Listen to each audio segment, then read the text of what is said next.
सांगली जिल्हा पोलीस दलाने एक वर्षाचं बाळ त्याचं अपहरण झालं होतं।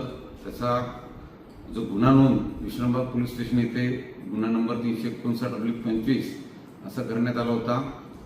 साधारण 20 ऑक्टोबर 2025 रोजी हे बाळ रात्रीच्या सुमारास मध्यरात्री त्याच्या आईवडिलांच्या ताब्यातून नेण्यात आलं होतं। या 1 वर्षाच्या बाळाचे आईवडील हे राजस्थान राज्यातील मजूर सांगली इथे आलेले होते आणि मध्यरात्री हे बाळ नेल्यामुळं घरच्यांनी त्याची कोणती कल्पना नव्हती, परंतु जे पोलीस विभागाकडे पुरावे उपलब्ध झाले, तपासामध्ये जी पुढे गती देण्यात आली त्यानुसार आम्हाला काही संशयित व्यक्ती आणि वाहन त्या ठिकाणी आढळून आलं।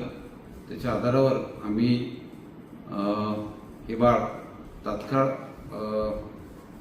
आरोपीने ज्या ठिकाणी देण्यात आलं होतं त्या ठिकाणून सुखरूप परत आणलेलं आहे आणि त्याच्या आईवडिलांच्या पालकांच्या ताब्यातही दिलेलं आहे। यामध्ये एकूण 3 आरोपींचा सहभाग असल्याचं आतापर्यंत तपासात निष्पन्न होतंय। एका आरोपीस पोलिसांनी गोलंदाज नावाचा एक आरोपी आहे त्यास पोलिसांनी ताब्यात घेतलेला आहे। इतर 2 आरोपी आम्ही तात्काळ ताब्यात घेऊ।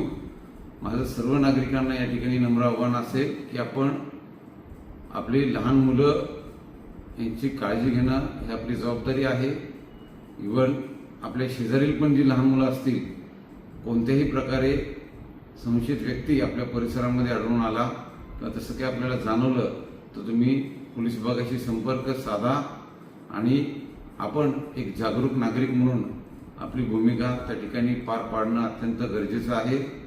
मी माझ्या टीमचं कौतुक करतोच आणि सोबतच त्यांना योग्य तो रिवॉर्ड पण त्या ठिकाणी त्यांच्या चांगल्या कामगिरीसाठी आमच्याकडून देण्यात येईल। जय हिंद।